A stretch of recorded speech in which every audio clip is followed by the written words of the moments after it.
we're back. I'm Alice Barsoumian. I'm an Air Force infectious disease physician, and I'm here with...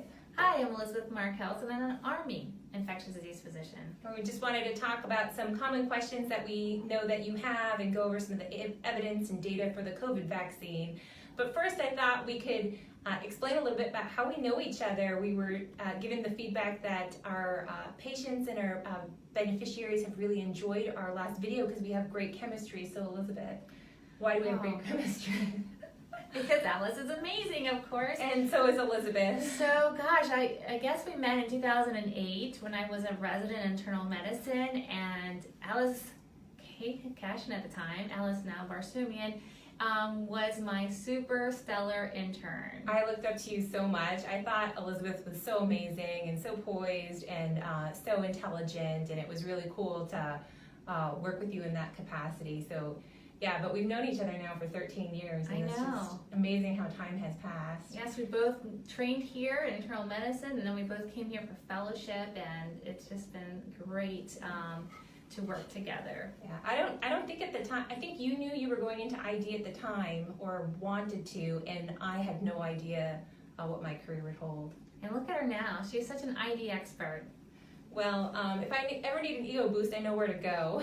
But we wanted to talk about the vaccination in 12 to 15-year-olds. So as many of you know, many parents and family members know, the Pfizer COVID-19 vaccine is now authorized for use in 12 to 15-year-olds or adolescent population. And we know that some parents are kind of concerned or want to make sure that this is the best choice for their children. And so there's a couple of things I do want to mention. First, I'd like to talk about COVID in kids. So it is true that COVID is less commonly diagnosed in kids, but unfortunately we've been seeing increasing spread and transmission. And it's possible due to strain variation or just because we've stopped doing the things, the public health interventions that prevent COVID acquisition in kids. So we are seeing increases of it. Kids transmit COVID just about the same as everybody else. Although kids don't get serious disease frequently, when they are hospitalized, they are frequently hospitalized to the ICU. So those are some things to know. The COVID vaccine, the Pfizer COVID vaccine, we know it to be very safe in adult populations, including 16 and up. And recently, they brought their data to the FDA approval process, looking at the study in which 2,500 kids were given the vaccines, and they saw it to be very effective in preventing COVID infection and very safe. Yeah, I'm really excited about this. I wish I had 12-year-olds, but I have actually a 4 and 7-year-old, and I'm really eager to see the data expanded to the age group.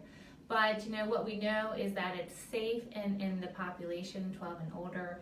As far as side effects, the side effects are similar to the side effects adults experience.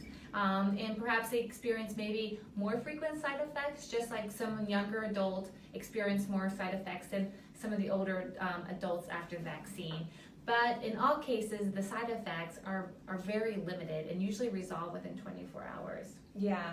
I know that the CDC reported that 600,000 kids got their first dose of the Pfizer COVID vaccine in the first week of release, which is just an incredibly, amazingly high number. Way to go, kids! My gosh, and parents, obviously. So that's really great. Well, that's all we wanted to cover today, but we did want to make this semi-regularly. So if you have additional questions you'd like us to chit-chat about, please leave the question in the comments and we'll try and get to them. Thank you, guys. Thanks.